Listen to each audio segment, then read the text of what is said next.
My name is Berenice Robinson, and I work for Walt Disney Animation Studios in LA. And I'm head of post-production and editorial for the studio. Yeah, I started in France, I started in Europe, and I worked for companies like Columbia, TriStar, and Warner Brothers in already a technical department of dubbing group, so French dubbing for American production. And was at the start, was hired by Disney when they started the Buena Vista International division. They came to France and hired some people for the European office, so I moved to London then. And then from London, I got transferred to LA at the studio as the post-production supervisor on Hercules in '96. So that's how I started. So I ran, supervised, so my title is post-production vice president, and I supervise film and sound editing, so all of the editorial crew at the studio. And I also obviously supervise all the post-production process on every single animated, I just worked on animated title at Disney. So what it does is I start, even though my title is post-production, we are staff and we work at the studio. So we start with hiring the editorial crew or casting the editorial crew with filmmakers and supervising the whole production process. Editorials is really working from the very beginning to the very end of the production process. And as we go along closer to the end, I work very closely with the directors and the producers to come up with a schedule, come up with sound designers, sound crew, and then establish, the plan for ending the movie, basically, and finishing it for deliverables. Disney Animation is a little different than, dealing with a post house, or we all one-stop shop. Everything goes from story to post-production in one building. So we really work in co-production almost with every animators, every artist in the studio. So the editors get fed, the editors are kind of in the center of the wheel, if you would, wheel of production. And it gets fed, by scene from the story to the layout to the animation. So there's really no visual effects or some coming at a later date. It all gets fed as we go along in production. And then towards the end, also supervise the color timing and anything that has to, and then the recordings, anything that goes with the making of the movie. We start with the dialogue recording, obviously, and then they start animating, and then and the scenes get fed at every stage of production and animation. So it's an ongoing process. So if you were to look at a movies in the course of a production, depending where you are, if you're a year into it, or 2 years into it, you would still be able to see a whole movie, some with story sketches, some with animation, but we still put up a whole movie, and we do screenings on a regular basis to be able to follow it. So digital has helped, digital has helped for that, definitely to accelerate the process. We used to have to send the sketches to be filmed out, to be scanned in and all that thing. So that now it's all on Cintiq table. It's drawn sometimes in the cutting room and fed to the avid directly. So it definitely has changed the whole business and the whole workflow.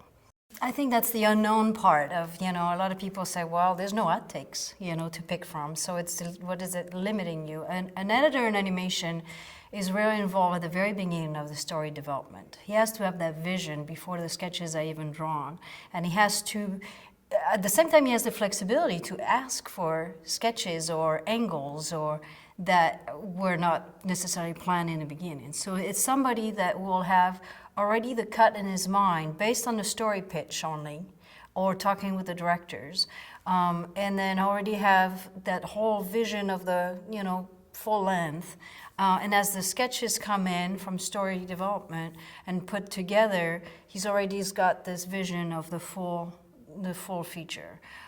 So it definitely takes skills, and I've had editors coming from live action, and it's definitely, I said, live action editors are more like marathon, sprint runners, and the editors in animation, marathon runners for sure. It's a long process. It's a lot of redos after screening. Sometimes we throw everything away and have to put it back together. And as we go, we keep more and more. So I would say a visionary, somebody who really a good sense of story makes the best animation editors. Compressed schedule has been definitely, digital has allowed us to be a little faster in animating and in rendering.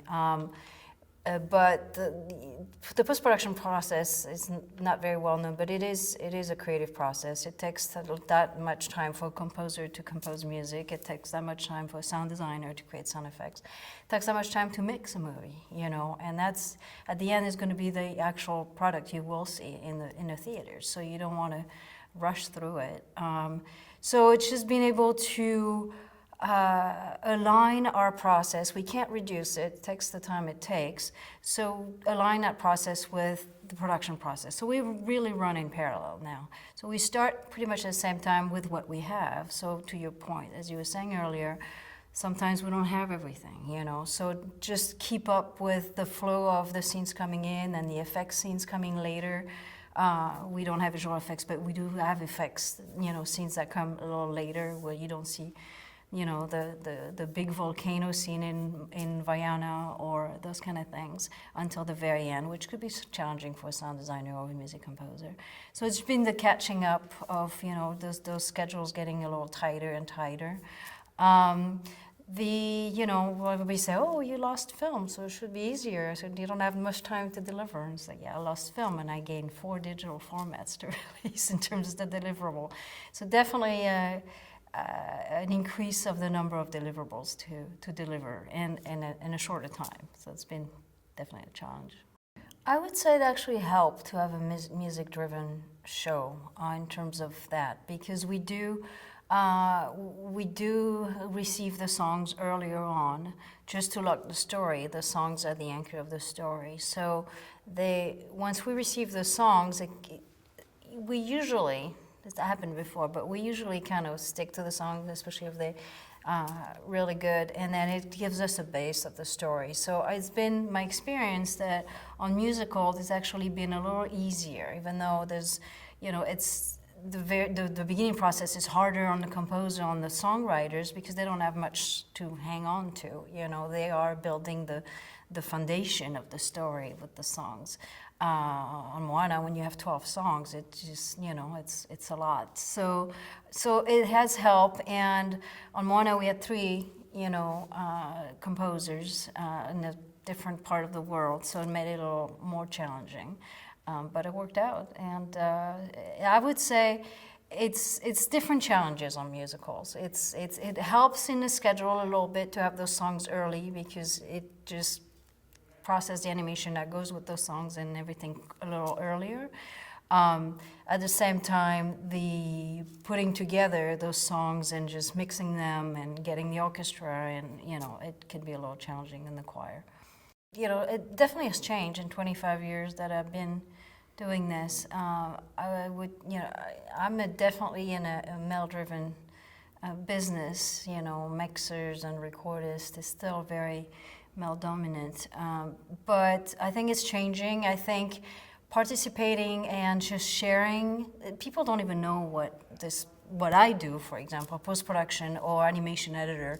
People don't know, and I'm fascinated every time I have a position and I interview people, and they're like, okay, well, is that going to lead me to producing, and what is this thing? There's always the producer and the directors, that's well known, and then beyond this, all this position around it, not really considered, and for male or women, So just sharing that knowledge, being here, is this week, I think it's a great opportunity to share just the craft. And as far as making, and being a representation as a female in this business, to hopefully inspire some other women to do it as well, and say, okay, there's room for us in this part of the business, which is a technical side of it. But just, passing on the torch and encouraging people. I see a lot more in editorial as well, a lot more women interested in doing it, so hopefully I'll continue.